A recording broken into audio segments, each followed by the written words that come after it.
अहादीस से ये भी साबित है, और ये सही अहादीस से साबित है, कि मस्जिद अक़सा में एक वक्त की नमाज़ पढ़ने का सवाब 500 नमाज़ों के बराबर है। हमारे मुहक्किक उलमा ने, अल्लामा तक़ीउद्दीन सुब्की ने मुख्तलिफ़ अहादीस का तक़ाबुली जायज़ा लेकर कहा है, ये सबसे मज़बूत हदीस है मस्जिद अक़सा के अंदर पढ़ी जाने वाली नमाज के सवाब के बारे में।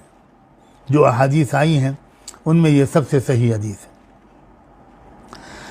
यहाँ तक फरमाया अल्लाह के रसूल ने, मैं पूरी हदीस नहीं पढ़ता इख्तिसार की वजह से, इतना हिस्सा उसका आपको उसका मफ़हूम सुनाता हूँ कि अल्लाह के रसूल ने ये तक फरमा दिया कि जिसको सिर्फ थोड़ी सी जगह सरज़मीन फ़लस्तीन में मिल जाए, ऐसी जगह जहाँ से बैतुल मुक़द्दस को वो देखता रहे, जहाँ उसकी नज़र में रहे बैतुल मुक़द्दस, तो चाहिए कि ऐसी थोड़ी सी ज़मीन हासिल करे और वहाँ पड़ाव डाले, ताकि सिर्फ दीदार होता रहे मस्जिद अक़सा का। अल्लाहु अकबर कबीरा।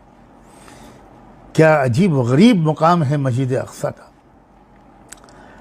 हज़रत सुलेमान अलैहिस्सलाम, हज़रत अब्दुल्लाह इब्न अमर से रिवायत है, और वो ये बयान करते हैं कि अल्लाह के रसूल से उन्होंने ख़ुद सुना कि जब हज़रत सुलेमान अलैहिस्सलाम बैतुल मुक़द्दस की तामीर से फ़ारिग़ हुए तो उन्होंने 3 दुआएं मांगी थी कि अल्लाह मुझे ऐसी हुकूमत दे दीजिए जो हुकूमत आपकी मंशा के मुताबिक हो, पूरी तरह मेरी हुकूमत का निज़ाम आपके पसंदीदा निज़ाम और क़वानीन के मुताबिक हो। दूसरी दुआ मांगी थी, और अल्लाह मुझे ऐसी सल्तनत दे दीजिए जो मेरी बात कभी किसी को न मिले। और तीसरी दुआ मांगी थी कि अल्लाह एक ऐसी कबूलियत दे दीजिए इस मस्जिद अक़सा को कि जो शख्स भी इसमें नमाज़ पढ़ ले, और वो सिर्फ नमाज़ पढ़ने के लिए से यहाँ आए और कोई मकसद उसके सफ़र का ना हो, और यहाँ आकर नमाज़ पढ़ के वो चला जाए, तो वो इस तरह अपनी गुनाहों से उसी वक्त निकल जाए जैसे कि वो उस दिन था गुनाहों से मासूम, जिस दिन कि वो पैदा हुआ था, जिस दिन उसकी माँ ने उसको जना था।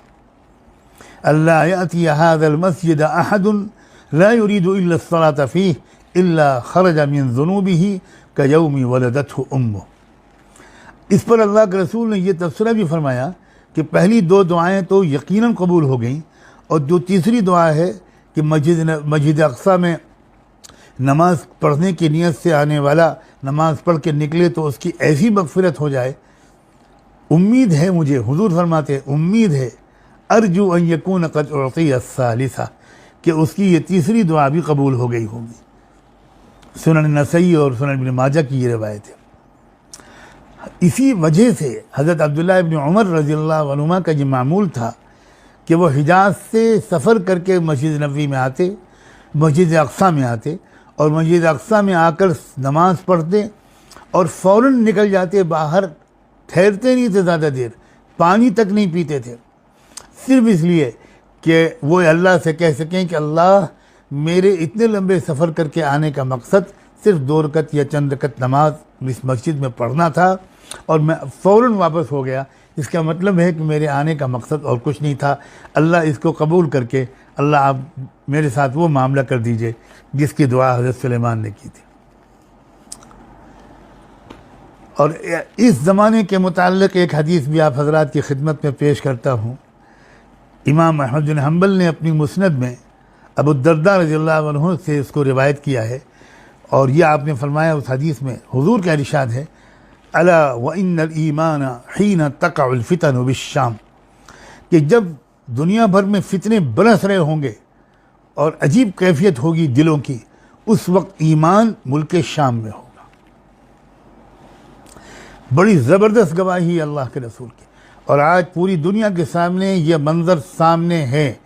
वाकई जो कैफियत वहाँ के लोगों के दिलों में है, जो जज्बा, जो गैरत, जो हमीयत, जो शजाअत, जो कुर्बानी का जज्बा, जो शौक़ शहादत, जो आखिरत पर यकीन, उसका उश्र अशीर भी मैं तो कम से कम अपने अंदर बिल्कुल नहीं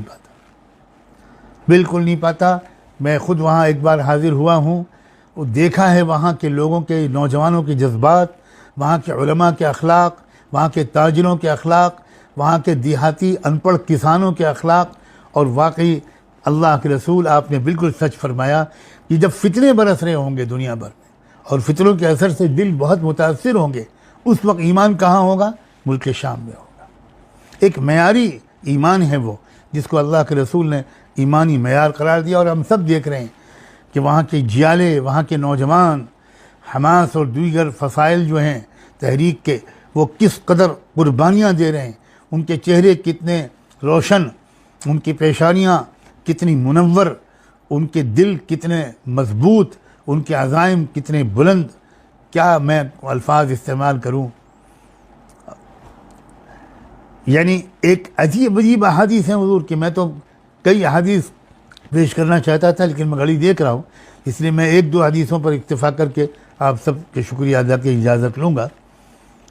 यहाँ तक हुज़ूर ने फरमाया है,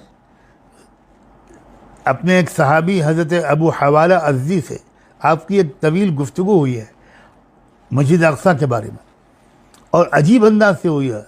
हुज़ूर सल्लल्लाहु अलैहि वसल्लम ने अपना हाथ अबू हवाला अज़्ज़ी के सर पर रखा और हाथ सर पर रख कर के जुमला इरशाद फरमाया। उसका एक आखिरी हिस्सा बयान कर रहा हूँ आपकी उस हदीस का, कि जब तुम देखना कि इस्लामी खिलाफत मुक़द्दस सरज़मीन में सिमट गई है, तो तुम यकीन कर लेना कि ज़लज़लों, आफ़तों और बड़े बड़ी आजमाइशों का वक्त आ चुका है। और उस दिन क़यामत लोगों से उससे ज़्यादा करीब हो जाएगी जितना कि मेरा हाथ तुम्हारे सर से करीब है। क्या आजकल के हालात इसकी मुकम्मल तस्दीक नहीं कर रहे?